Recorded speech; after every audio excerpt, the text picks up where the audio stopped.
So Stanford University is one of the best universities in the United States. Its strong suit is actually innovation in all different areas. Stanford has a very strong medical school, and as part of the medical school there are a lot of individuals and research programs centered around epidemiology, both in public health and then in also different areas of epidemiology. I'm interested in infectious disease epidemiology, and so there are many of us at Stanford that do infectious disease epidemiology work.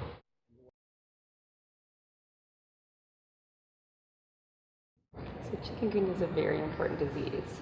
Chikungunya is a mosquito-borne viral infection, and it unfortunately can make people very sick. There are many different health consequences from chikungunya. So many people get very sick when they get their initial infection, but it can have long-lasting health consequences and can cause arthritis for many, many years in people who are affected.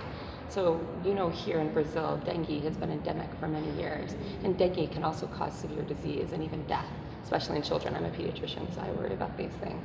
Chikungunya affects older adults more severely, but can have important health effects. And now there are other viruses that are coming, such as Zika virus, which there are some suspected and confirmed cases up north in Bahia. And so there are so many of these mosquito-borne viral infections.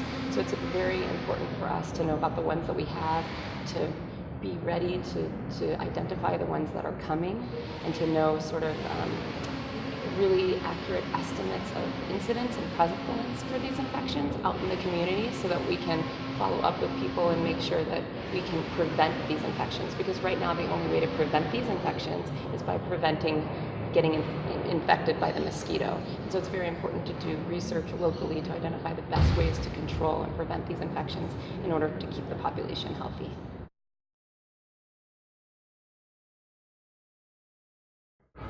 So we do see chikungunya in the United States, but all of the chikungunya, or I should say most of the chikungunya that we've had has been imported. It's usually imported either from different parts of the world, Southeast Asia, Africa, and now Central and South America and the Caribbean.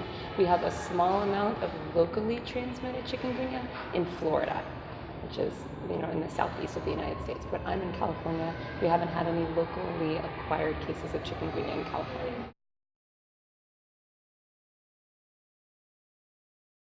So I'm here in Brazil for a planning meeting to discuss a potential project between Stanford University and Faseh and other partners to begin to investigate mosquito-borne viral infections such as chikungunya, mainly the epidemiology of these diseases, so transmission and then risk factors.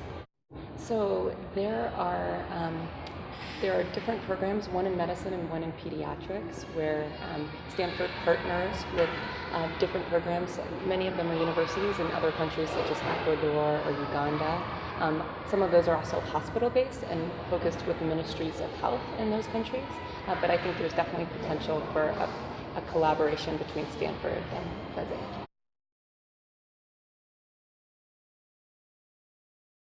So I came here just for a short visit this time. It's just for 1 week in order to meet all of the different partners and to start to come together at the same table to discuss what might be possible in chikungunya and other vector-borne disease research here. It sounds like Faseh has a very strong interest in public health and epidemiology. And then we have other partners such as FUNED that have laboratories that can help support the research.